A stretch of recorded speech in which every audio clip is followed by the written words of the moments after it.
Hey guys, it's Michelle. Welcome back to my channel. If you are new here, I talk about luxury shopping from the perspective of a former client advisor. I'm also a style advisor, makeup artist, and esthetician, so I'm gonna help you get snatched and get all put together. Today's video is about the 5 common mistakes you may be making when selecting your luxury handbag. First things first, let's pause, hit that like button, hit that subscribe button, and help me grow for my channel. Thank you so much if you're returning to me. Now, why I created this video is that when I used to work for Vuitton, there are common things that people forget to consider when choosing a luxury handbag. Now, even if you're considering like a more contemporary brand bag at $300, that could still be a lot of money to some people, and some of these luxury handbags are over $2,000. So you really want to consider all things before making a purchase. It's definitely not cheap. And for some people, it is a big deal to make this big purchase. For a lot of people, it's a big deal. So I made a list of 5 things you may want to consider that you might not think about until you're there and you have your handbag. Mistake number 1, size does matter. Sometimes you can purchase a bag that's just not the right size. It's too big or too small. We want to find that beautiful Goldilocks formula of the bag that is just right for us. Okay, so the most important thing when you carry your bag and you look in the mirror and you check yourself out, do you wear the bag or does the bag carry you? Keep this in mind. Let me give you an example. A lot of times you get moms that are young, they want their first Vuitton, they have 4 kids, they want a big bag to carry everything. So the little lady who's like 4'11" says, I want the Neverfull and I think I need the GM because I have a lot of stuff to carry. Well, this GM size Neverfull is huge. Even when you cinch it in, it could just be too much bag for her. Totally different if you need it for traveling, if you're gonna put your pillows in there and you're lugging all your stuff through the airport like everyone else does, different story. But if you're looking for an everyday bag, find one that is not going to be too big. Even though you say, I may need the extra room, is it going to look good on you? Is that extra weight of the bag going to weigh you down? Are you just gonna put more stuff in it? So a bag that's too big for you can consume you. Same with the opposite. If you're a taller lady with a bigger frame and you get the latest influencer bag, but it just kind of looks out of place on you. I'm just looking for proportions. And we're not talking about tiny bag energy here. That's a totally different subject. Tiny bag energy is more like jewelry. It's not like a bag you would actually utilize for stuff. So again, if you're a taller lady or of a bigger frame, you don't want it to look like you kind of just put on a bag as an afterthought. It has to all flow nicely with you. And if you are taller and larger, you can carry bigger bags. Most people find that they buy a bag either that's too big or too small. And some of these reasons is that, well, budget-wise, I'm gonna have to get a smaller bag. So I'm going to get a smaller bag. And then I find like maybe the Chanel mini flap, for example. And then I find I can't really put all the stuff I need to use in them. I should have just saved for the bigger size bag. And also opposite, I've heard this from YouTubers too. I bought the jumbo flap and it's just too big. It's too big, I don't use it. What happens there too is, let me give you an example of a bag like the Louis Vuitton Vuitton, where you can just add a little more money to get the bigger bag. So sometimes when you're shopping luxury, like it makes sense. Well, if I'm spending this money anyways, let me just add another few $100s and get more bag for my money. Does that work? Does that make it more valuable? Am I spending my money more wisely? But then what happens is the bag ends up being too big for them, and some of these leather bags, like the empreinte leather, they add a lot of weight. So all of a sudden now you went from this size bag to this size and it's heavier and it's like, and you realize, oh, this is too big for what I actually need. And then, you know, as women, if you're like me, I keep stuffing receipts in there, like my Chick-fil-A receipts I don't need to keep. And more makeup and more makeup. You're just feeding the black hole and gets bigger and heavier and you're like, oh, this bag is too big for me. So with that said, size does matter. Don't just like look at the bag, look in the mirror and see, does it fit with your body? Does it work for you?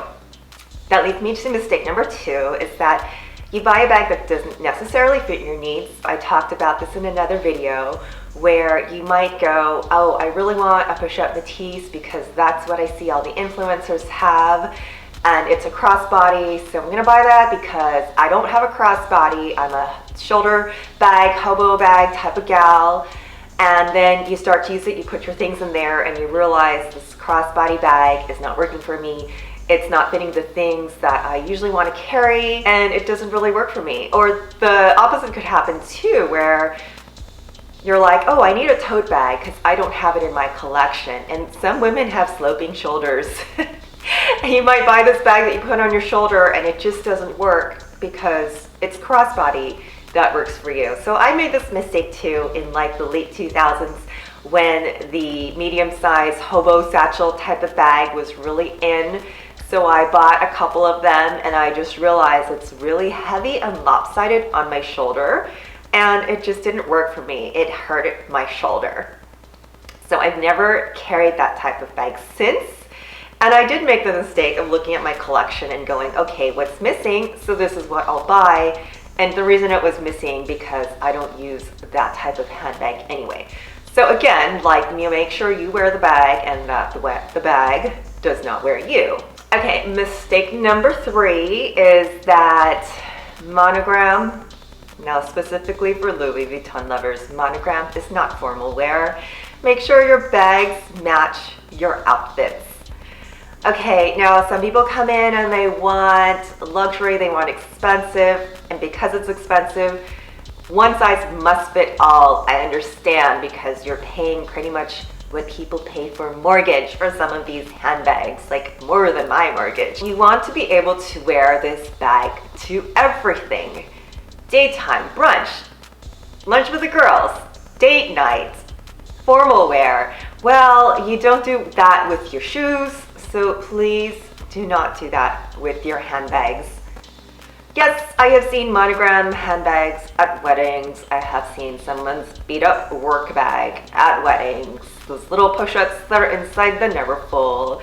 If you are doing this, please stop. Because the LV logo at weddings is tacky. Just because it's luxury does not mean it deserves a spotlight in any expensive event that you go to. Okay, some little things like, you know, if you're the type that let me do a Capucines or let me do a twist for my like formal event and it has a little logo, like that's different. If you can sport that LV logo on like an exotic bag, you're purchasing like a more high-end product of Vuitton.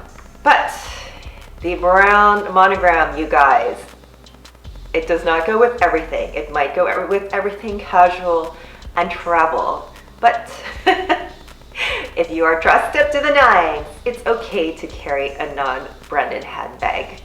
There are many ways to pull off your outfit and look good without having to have that luxury brand name showing. Number 4 is that all of your bags are the same color. Most commonly, I have too many black bags. All of your bags are black or beige. Okay, so if you watch a lot of YouTube like me, people are always talking about the investment piece, the investment colors. Black or beige are going to resell the best. The black is always going to resell the best, so people think they're getting their most for their money if they buy a black bag, and that is true if you are going to turn around and resell it in like a few years. It's easier to sell than a brightly colored bag. Okay, that makes sense. I get it. And admittedly, there are some classic pieces that I do believe you should have in black, such as a black Chanel classic flap, a black satchel. There are some essentials that you can have, like one of these in beige, one in gray, but having multiple flap bags in black, multiple top handle bags in beige, you really don't need. Okay, there's also the monogram collector, the person who wants all their bags in monogram. That's a different case if you're a collector or if at least the bags are in different styles. But the reason I bring this up, you guys, the bags actually do come in different colors and they're beautiful and vibrant and exciting colors. So this is what I commonly see. I'm just gonna get black because it matches everything.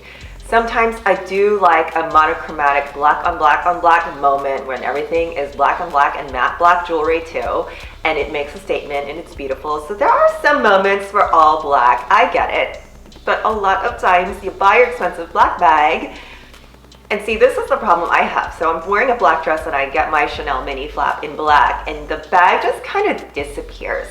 Let me give you an example of the Vuitton. Again, I like talking about this bag today. When it first came out, it was in a beautiful, sexy red en front. And it was like, ooh, this color is gorgeous. Now, when I try to sell this bag, people would say, I don't have enough clothes. I don't have enough red clothes to wear a red bag. No. Now, listen, let's visualize this. You got your beige outfit, your beige shoes, your beige pants, your beige lipstick, and your beige bag. So where did you go? Now, if you're wearing all that beige, how beautiful is it to just pop something with a red handbag? It is like wearing red lipstick on a rainy day. Okay, but if you're wearing red lipstick, you don't have red all over your hair and your face.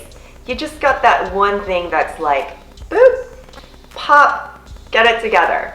Okay, so you don't have to have any red in your outfit because I'm also against the matchy-matchy. So don't be trying to matchy-matchy all the tones of red together or your belt and your shoes to match your red bag. No, you don't have to do that.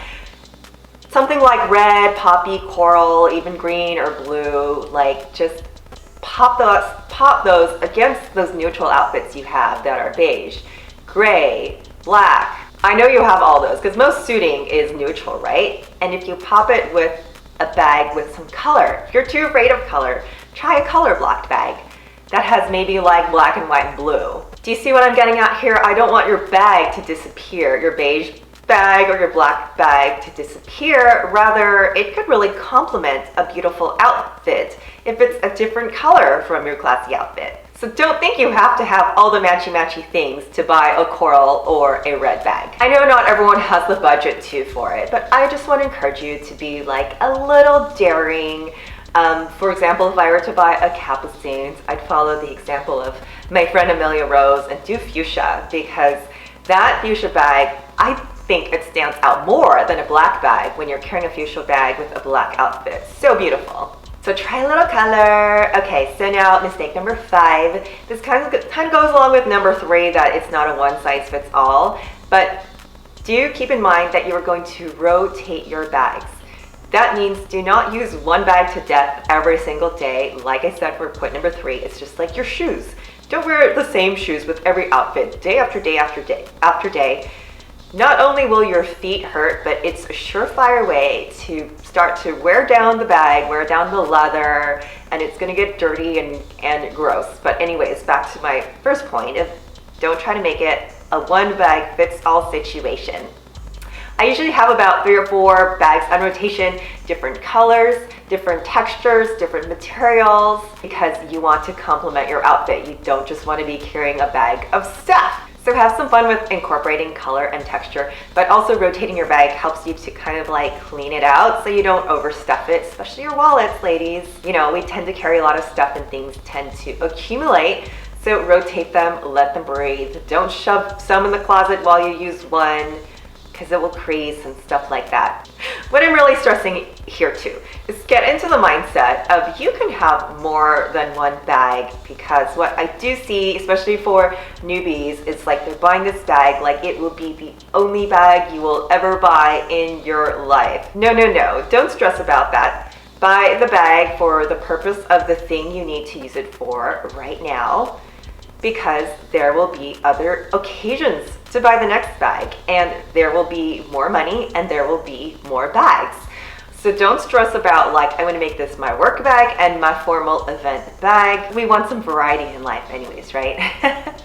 I hope I gave you some helpful advice, and if you need more help with putting together your bags and your outfits, I'm here for you. Let's talk. Tell me what type of buyer you are. Have you been buying the same thing, the same material, same color, same type of bag?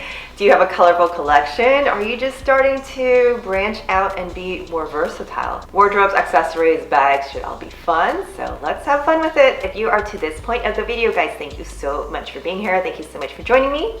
Let me know your thoughts in the comments. And again, don't forget to like and subscribe, and I will see you soon. Thanks, guys. Bye.